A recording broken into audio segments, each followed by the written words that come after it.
नमस्कार, आप देख रहे हैं न्यूज़ वन इंडिया। मैं हूं आपके साथ राजेश कुमार।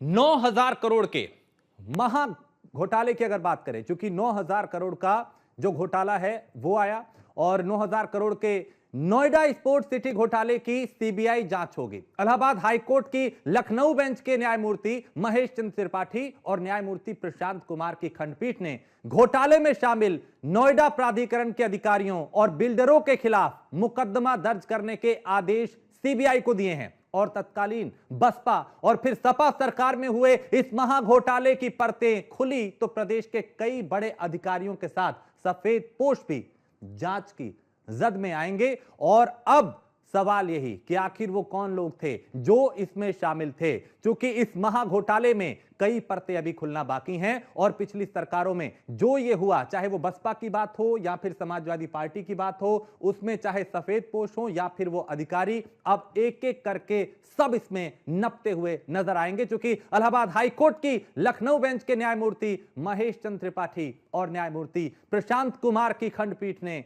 घोटाले में शामिल नोएडा प्राधिकरण के अधिकारियों और बिल्डरों के खिलाफ मुकदमा दर्ज करने के आदेश सीबीआई को दिए हैं। यानी सीबीआई अब दूध का दूध और पानी का पानी करेगी और तत्कालीन बसपा सरकार, यानी उस वक्त की बीएसपी सरकार हो या फिर उनके बाद समाजवादी पार्टी की सरकार हो, इसमें हुए इस महाघोटाले की परतें खुली तो फिर प्रदेश के कई बड़े अधिकारियों के साथ साथ सफेद पोश भी जांच की जद में आएंगे। इस पे हम बात करेंगे और अब से कुछ देर में एक वरिष्ठ पैनल भी हमारे साथ होगा और उस पैनल के साथ हम डिस्कस करेंगे और समझेंगे कि आखिर कैसे यह मामला यहां तक पहुंचा और आगे क्या होगा। लेकिन उससे पहले आपको एक रिपोर्ट दिखाते हैं।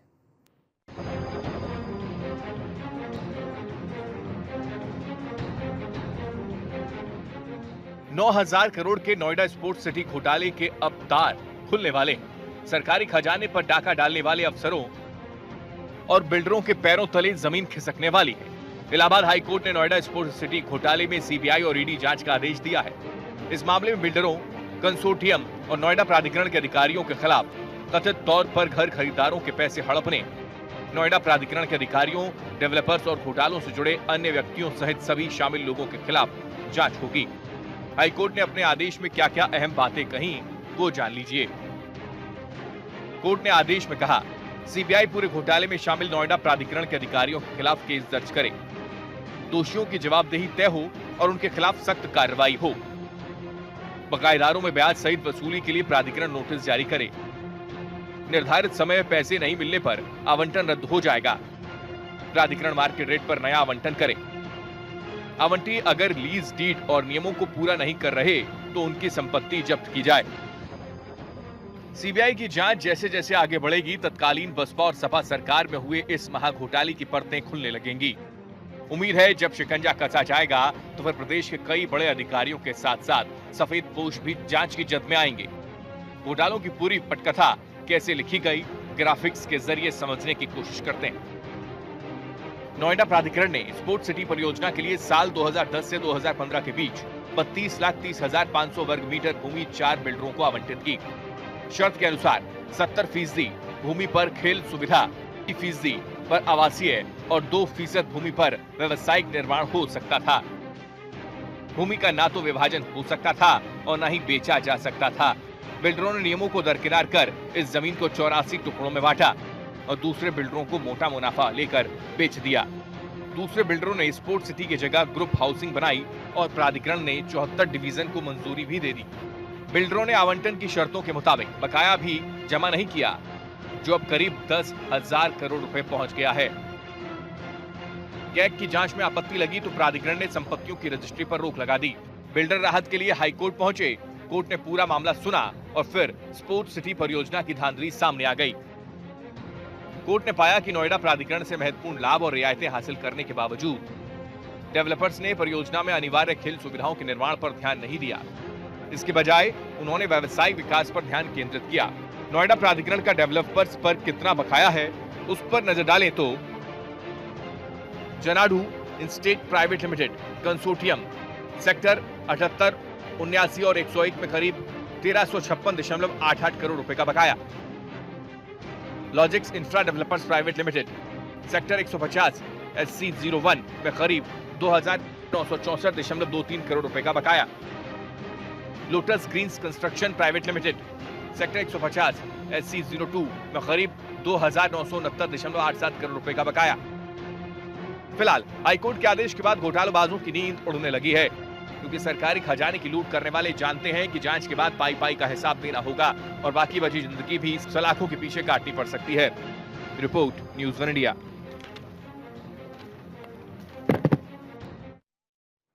और इसी पे बात करेंगे, चूंकि अब घोटाले की परतें खुलेंगी तो एक एक वो शख्स इसके जद में आएगा जिन्होंने गलत किया था।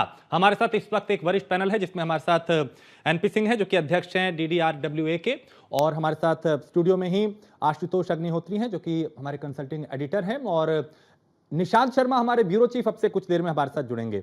आशुतोष जी, अब CBI के हवाले ये मामला है, अब सफेद पोश भी कुछ इसमें हो सकते हैं, अधिकारी भी होंगे, जाहिर सी बात है इतना बड़ा घोटाला हुआ, उम्मीद है कि अब जल्द तस्वीर साफ होगी और वो जिन्होंने गलत किया था वो सलाखों के पीछे होंगे।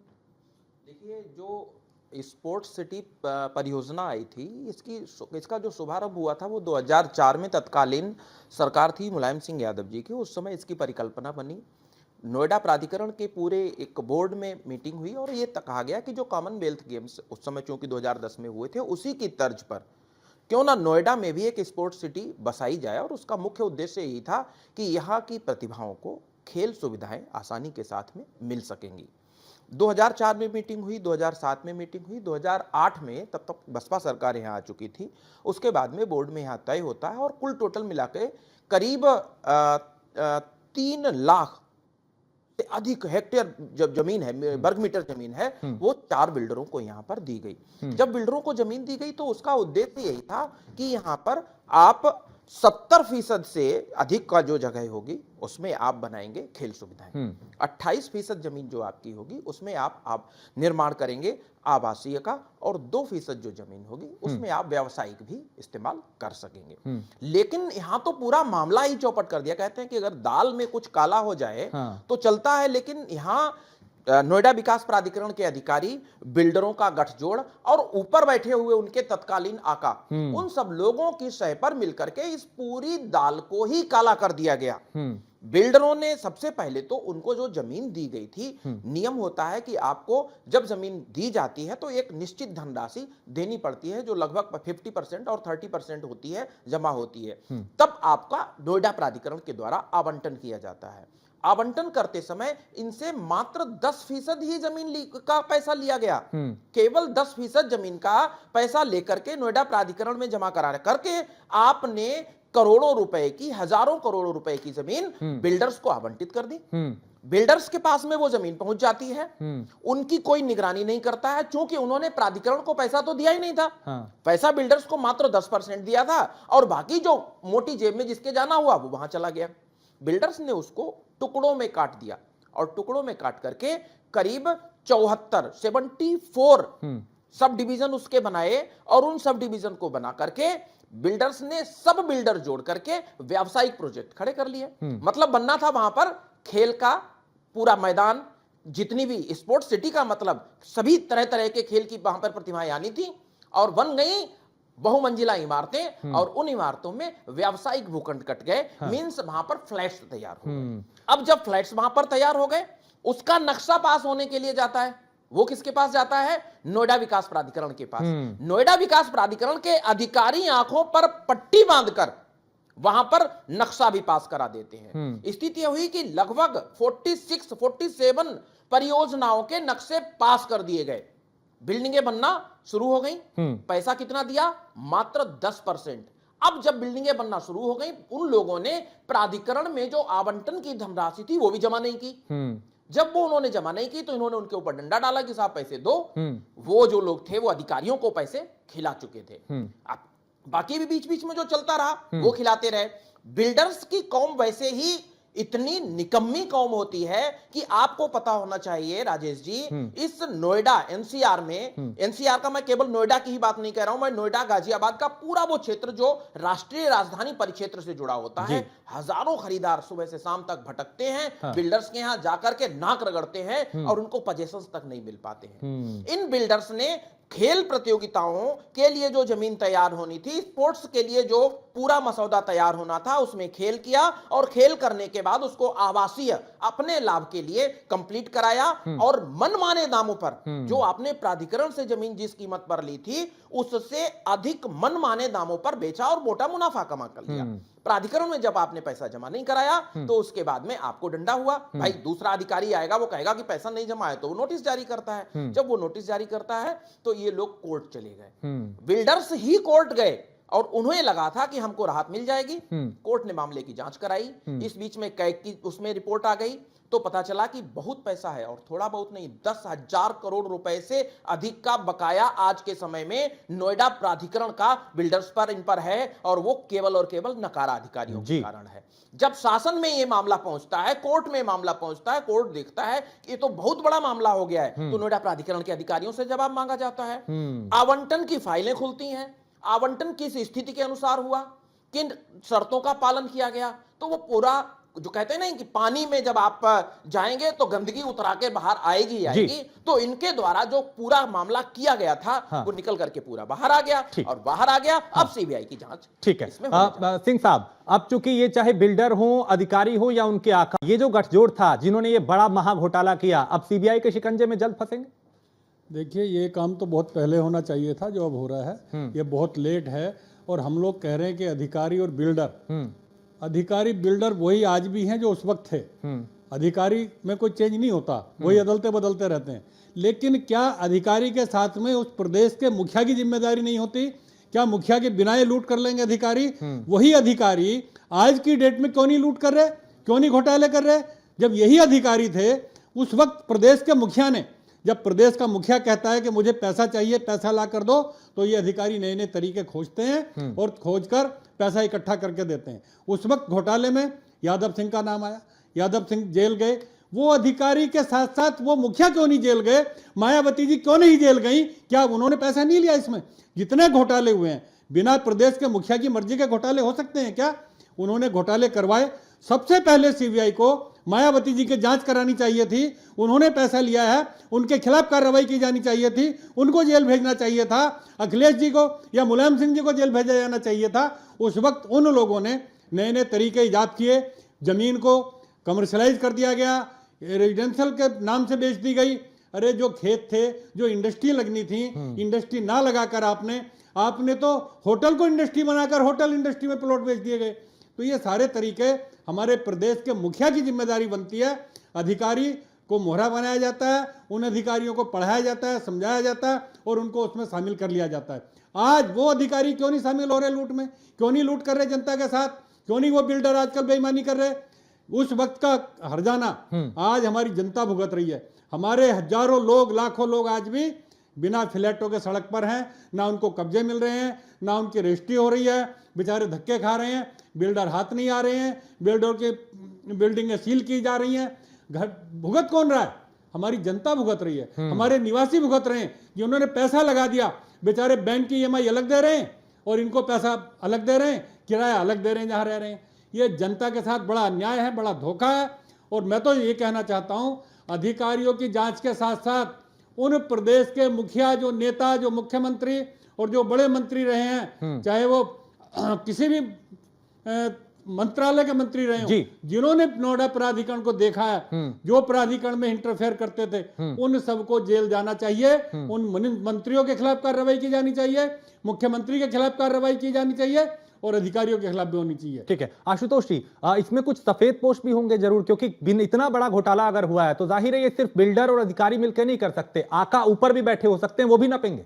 मैं एक छोटा सा बताता हूँ। एक बसपा सरकार में एक स्मारक घोटाला हुआ था।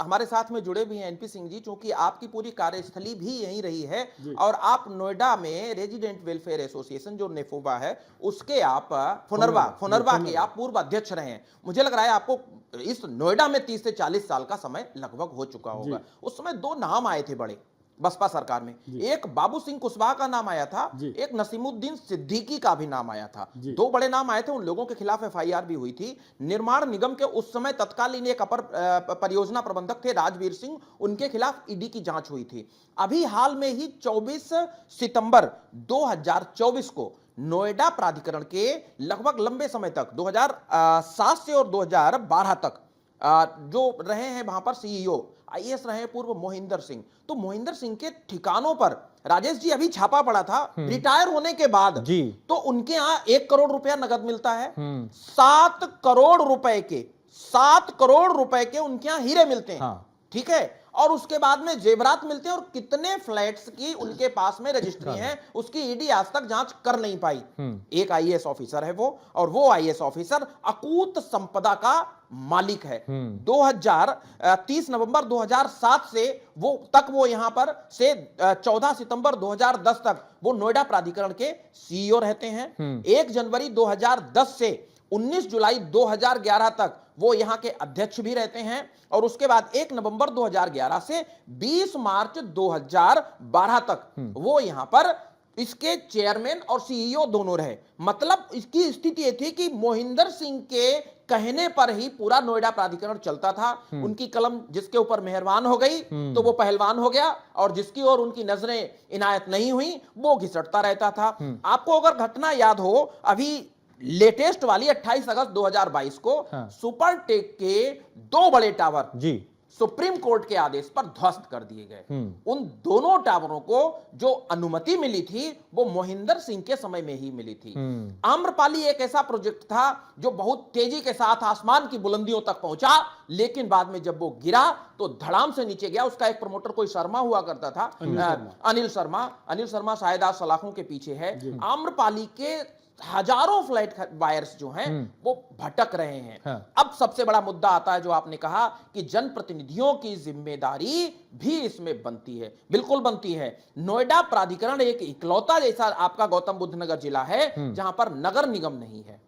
यहां पर फोनरवा जो एक चुनी हुई लोगों के द्वारा चुनी हुई संस्था है जो यहां का जनप्रतिनिधित्व करती है, उसके पास अधिकार नहीं है। नोएडा विकास प्राधिकरण की जब भी कोई बोर्ड मीटिंग होती है, उस मीटिंग में जनप्रतिनिधि होने के नाते किसी भी व्यक्ति को कोई भी निर्णय लेने का अधिकार नहीं होता है। अधिकारी यहां पर माल देकर आता है, और वो अपनी ज्वाइनिंग के दौरान जो पैसे देकर आता है उसकी सबसे बड़ी चीज यही हो जाती है कि वो पैसा वापस निकाले कैसे। यहां आता है, उसको यहां के लोगों से कोई मतलब नहीं है। वो केवल अपने आकाओं को खुश करने का प्रयास करता है, वो केवल अपना काम निकालने का प्रयास करता है, और जब उसको ये दिखता है कि उसका ट्रांसफर होने जा रहा है तो वो आसपास के जिलों में ट्रांसफर दोबारा से ले लेता है। बहुत से ऐसे अधिकारी हैं जो जवानी में आए और बूढ़े हो गए हैं और इस जिले में ही पड़े हुए हैं आज तक, और वो यहां से हटे नहीं। उनको ट्रांसफर क्यों नहीं हुए? निश्चित रूप से उनके ऊपर किसी का ऊपर हाथ होगा, और वो हाथ किसका होता है? हाथ उसी का होता है जो सत्ता में बैठा होता है। तो निश्चित रूप से इस पूरे घटनाक्रम की अगर सीबीआई जांच होती है तो इसमें कई सफेद पोस्ट तो आएंगे ही आएंगे। और जैसा कि अभी एनपी सिंह साहब ने कहा कि इसमें जिम्मेदारी शासक की सबसे बड़ी हो जाती है, उस व्यक्ति की बड़ी सबसे महत्वपूर्ण हो जाती है जिसके पूरे प्रदेश की 25 करोड़ की जनता सदन में चुन करके भेजती है कि आपका यहाँ का विकास करें, हमारी समस्याएं सुने। तो तत्कालीन समय में जो भी मुख्यमंत्री रहे हो, चाहे वो अखिलेश यादव जी रहे हो या मायावती जी रहे हो, उनकी जिम्मेदारी बनती है। सिंह साहब, आप भी इससे सहमत है? क्योंकि सरकारों की मंशा क्या है ये बहुत कुछ इस पर निर्भर करता है। देखिए, मैं आपको बता दूं, उस वक्त जब ये घोटाले हो रहे थे, पूरी कार्रवाई की जा रही थी, मैं उस समय फोनरवा का प्रेसिडेंट था उस वक्त, और हम लोगों ने इनके खिलाफ आवाज़ उठाई, इनका हमने विरोध किया, तो हमारी संस्था को कालातीत कर दिया सरकार ने।